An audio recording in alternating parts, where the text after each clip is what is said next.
क्या रोजे की हालत में एक बॉटल खून देना जायज है कि ना जायज है? मेरे भाइयों, आपको रोजा है, बुखार है, लेकिन डॉक्टर ने ब्लड जांच के लिए सैंपल मांगा है, आप रोजा नहीं तोड़ना चाहते हैं, तो ऐसी कंडीशन में आप ब्लड जांच के लिए 2, 4, 5 ml ब्लड अगर आपका निकाला जा रहा है तो आप निकलवा सकते हैं, आपका रोजा नहीं टूटेगा। सुन लीजिए मसला, अगर 2, 4, 5 ml ब्लड निकलवाने से आपकी जांच के लिए जाना है, ब्लड 2, 4, 5 ml ब्लड निकालने से रोजा नहीं टूटेगा, लेकिन आपको एक बॉटल खून देना है। एक बॉटल खून देने के बाद कमजोरी आना है। कमजोरी जब आती है तो ब्लड निकालने वाले आपके हाथ में पहले एक बॉल पकड़ा देते हैं ताकि खून का सर्कुलेशन बना रहे, और आप ऐसे ऐसे बॉल दबाते रहेंगे और ब्लड निकलता रहेगा। और ब्लड निकालने के बाद एक बॉटल खून देने के बाद फिर आपको 2 बिस्किट, चाय या कोई जूस पिलाया जाता है। ये हर हॉस्पिटल का एक नियम है।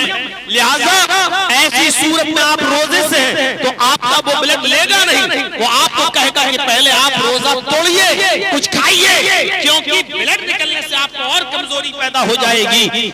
आप रोजे से हैं और रोजा भी रमजान के महीने में रख रहे हैं जो फर्ज है। आप रोजे से, आपके पड़ोस में एक आदमी बीमार है, हॉस्पिटल में एडमिट है, डॉक्टर ने अर्जेंट ब्लड मांगा है, लेकिन उस आदमी का जो आपका पड़ोसी है वो हिंदू है, ईसाई है, यहूदी है, कोई भी है, मुसलमान नहीं है, मान लो, इस्लाम को छोड़कर वो दूसरे किसी मजहब का मानने वाला, मान लो थोड़ी देर के लिए, लेकिन बीमार है और डॉक्टर ने कह दिया कि 1 घंटे के अंदर अंदर अगर मुझे इसके ग्रुप का ब्लड नहीं मिला तो हम इसको नहीं बचा पाएंगे। उसके बेटों का ब्लड ग्रुप उसके ब्लड ग्रुप से अलग है, उसकी बीवी का ब्लड ग्रुप अलग है, और लोगों का ब्लड ग्रुप उसके ग्रुप से अलग है, लेकिन आप मुसलमान हैं, आपका ब्लड ग्रुप उसके ब्लड ग्रुप से मेच खा रहा है, और आप एक बोतल खून दे सकते हैं और उसकी जान बच सकती है। तो ऐसी सूरत में आपको डॉक्टर के पास जाकर एक बोतल खून देना पड़ेगा, इसलिए कि उसकी जान बचाना इस वक्त जरूरी है, आप उसकी नहीं बचा रहे हैं। कुरान कहता मन अहयाहा फकअन्नमा अहयन्नास जमीआ, जिसने किसी एक इंसान को बचाया उसने पूरी इंसानियत को बचाया।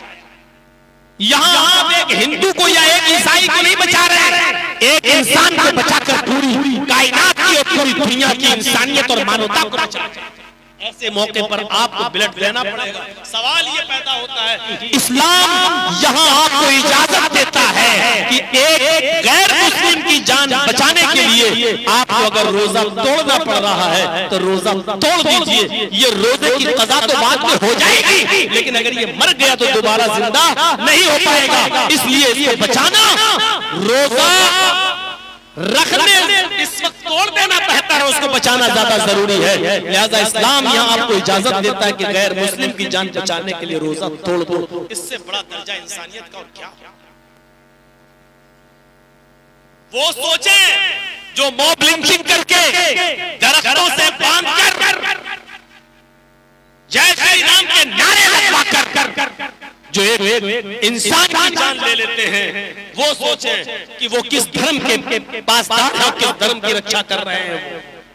और वो भी सोचे जो बिना किसी गलती के किसी को पकड़ कर अल्लाह अकबर का नारा लगाकर उसकी गर्दन को काट देते हैं, उड़ा देते हैं और समझते हैं कि हमने बहुत बड़ा जिहाद कर दिया है। वो सोचे कि इंसानियत का एहतराम तो ये सामने पेश किया है कि रोजा तोड़ दो लेकिन दूसरे की जान बचा लो।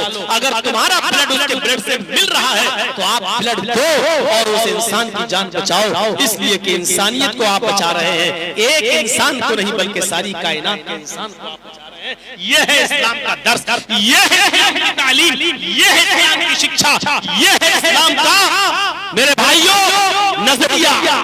और धर्म ये कहता है कि सब एक खानदान की तरह है। इस्लाम ने सारी दुनिया के लोगों को कैसे जोड़ा? या अय्युहन नास, है संपूर्ण जगत की मानव जाति, है सारी दुनिया के इंसानों, मुसलमानों नहीं, है सारी दुनिया के इंसानों। इन्ना खलकनाकुम मिन ज़करिन व उन्सा, हमने तुमको एक ही मर्द और एक ही औरत से पैदा किया है। हमने तुमको एक ही मर्द और एक ही औरत से जन्मा है। तुम्हारा बाप एक है और तुम्हारी माँ एक है। देखिए कैसा खानदान बना दिया है। तुम सब एक ही बाप के बेटे हो, एक ही माँ के बेटे हो। तुम सबका बाप एक है, तुम सबकी माँ एक है। तुम्हारा बाप आदम, तुम्हारी माँ हव्वा, तुम्हारा बाप आशू और तुम्हारी माँ युवती शत्रुपा। तुम सब एक ही आशू और शत्रुपा की संतान हो, आदम के बेटे हो और हव्वा के बेटे हो, यानी तुम सब आपस में भाई भाई हो। अब क्या रह जाता है? इस आयत के बाद इंसानियत का और आला मकाम कहां से पेश किया जाएगा? क्या एक बाप की औलाद बता देना और हमें हिंदू और ईसाई और सिख और जैनी और बुद्धिस्ट सबको एक ही बाप का बेटा कहकर भाई भाई बना देना, इसके बाद इंसानियत का कौन सा दर्जा बाकी रह जाता है जो इस्लाम देना भूल गया? नाउजुबिल्लाह, इंसानियत के इस ऊंचे दर्जे पर फाइज है। पढ़िए पूरा कुरान और पढ़िए मुहम्मद रसूलुल्लाह सल्लल्लाहु अलैहि वसल्लम की तालीमात, तो आप देखेंगे उसमें इंसानियत के लिए कितनी तालीमात भरी पड़ी है। फरमाया अल्लाह के नबी सल्लल्लाहु अलैहि वसल्लम ने, जब तुम सड़क पर चल रहे हो और रास्ते में कोई तकलीफ दे चीज पड़ी हुई है, तो उस तकलीफ दे चीज को हटाना तुम्हारी जिम्मेदारी बन जाती है। बल्कि जिम्मेदारी ही नहीं, तुम्हारा फर्ज बन जाता है, बल्कि ये तुम्हारे ईमान से जुड़ी हुई एक चीज है कि उस तकलीफ दे चीज को हटा दो। जिसके अंदर जितना मजबूत ईमान होगा वो तकलीफ दे चीज को उतना ज्यादा हटाएगा। इसको ईमान की एक शाख, एक ब्रांच बता दिया है। अल्लाह के नबी सल्लल्लाहु अलैहि वसल्लम ने फरमाया, अल ईमान बिज़ुन व सबून शुअबतन, ईमान की 70 से ज्यादा ब्रांचेस है, इस्लाम की 70 से ज्यादा शाखाएं हैं।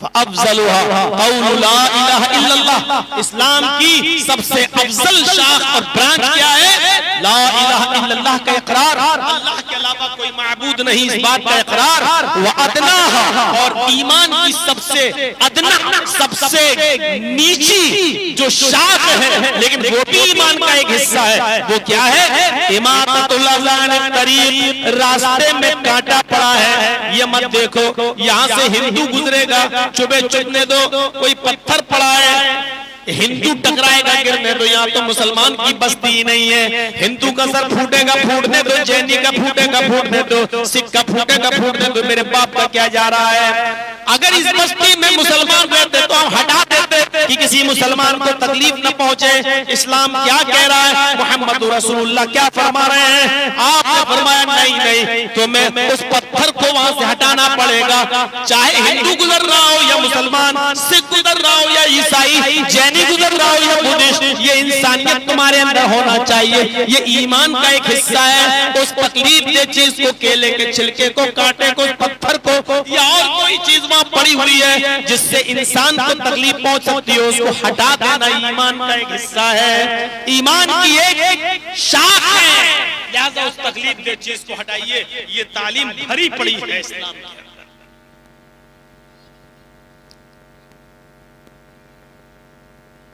आपकी बस्ती में कोई कुआं है जिसमें खारा पानी है, आप कोई मीठे पानी का कुआं खुदवा दें या खरीद कर आप उसको वक्फ कर दें, उससे हिंदू भी पानी पिए, मुसलमान भी, जैन भी, सिख भी, ईसाई भी। गौर करो, जो एक कुत्ते को पानी पिला देने की वजह से फाहिशा और बदचलन औरत जो अपना जिस्म बेचती थी, जिसके बारे बारे में हदीस में फाहिशा का लफ्ज मौजूद है, एक दूसरी हदीस में जिसके लिए जानिया का लफ्ज मौजूद है, यानी बदचलन औरत जो जिस्म पेशा करती थी, ऐसी औरत अपने कस्टमर को ढूंढने के लिए और तलाश करने के लिए कहीं जा रही थी। रास्ते में उसको एक प्यासा कुत्ता दिखता है जो जमीन पर अपनी जबान रगड़ रहा है, यानी जमीन से पानी की उम्मीद लगा रहा है कि हमें जमीन से कोई पानी मिल जाए। उस औरत को, उस कुत्ते पर रहम आ गया, उस तवायत को, उस बदचलन औरत को। एक हदीस में आता है कि उसने अपनी ओढ़नी, और दूसरी हदीस में आता है कि उसने अपने पैर का मोजा उतारा और उसको अपने दुपट्टे से बांधा और उसको कुएं में डाला और उस मोजे को पूरा भिगो लिया, तर कर लिया, और उस कुत्ते के पास जाकर उसने उस मोजे को या अपनी ओढ़नी को निचोड़ दिया। कुत्ता पानी पीने लगा, वो औरत कई बार कुएं से पानी निकालती है और उस कुत्ते को पिलाती है। अल्लाह के नबी फरमाते हैं इस औरत की इस अदा पर कि उसने कुत्ते को पानी पिला दिया, अल्लाह रब्बुल आलमीन ने इस औरत को जन्नत का मुस्तहिक बना दिया। जब मरी तो वो जन्नत के अंदर दाखिल कर दी गई। एक कुत्ते को पानी पिला देने की वजह से एक तबाह, एक फाहिशा औरत बख्श दी गई और वो जन्नत में चली गई। फिर एक आम इंसान को पानी पिलाने का सवाब क्या होगा? एक आम इंसान को इस भेदभाव को खत्म कर दिया जाए कि कौन हिंदू है, कौन मुसलमान है, कौन सिख है, कौन ईसाई है, किसी भूखे को खाना खिला दिया जाए।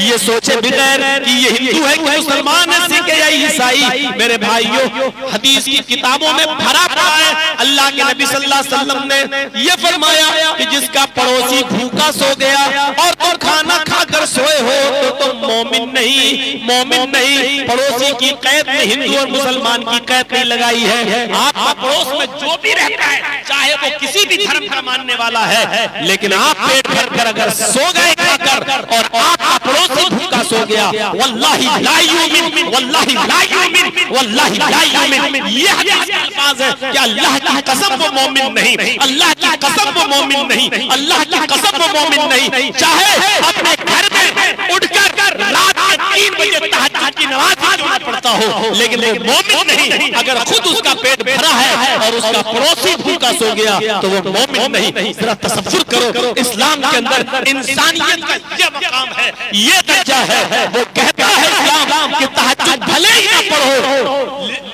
लेकिन पड़ोसी को भूखा मत सोने दो। मेरे भाइयों, ये इस्लाम की तालीम है, ये इस्लाम की शिक्षा है। एक कुत्ते को पानी पिला देने की वजह से तवायफ जन्नत में चली जाती है, तो फिर इंसानियत को खिलाने और पिलाने वाला ये कितना बड़ा सवाब का मुस्तहिक होगा। यहाँ से हमें और आपको अंदाजा लगाना चाहिए और अंदाजा लगाकर सोचना चाहिए। हमें और आपको इन तमाम बातों पर गौर भी करना चाहिए। इंसानियत का ये दर्जा, ये मकाम अगर किसी मजहब ने किया है तो वो इस्लाम, ये इंसानियत का मकाम। सब एक ही बाप की औलाद है, ये आला दर्जे की महराज। आप रोजे से हैं और सुनो, इससे बड़ी इंसानियत और क्या हो सकती है? एक और चीज पर गौर कीजिए। आप जाओ बेटा, जाओ जल्दी जाओ, आपकी बीवी इंतजार कर रही है घर पर। आप पहले बैठ जाएंगे फिर भागेंगे। किसी तरह थोड़ा सुकून होता है तो ये एक और सोचिए।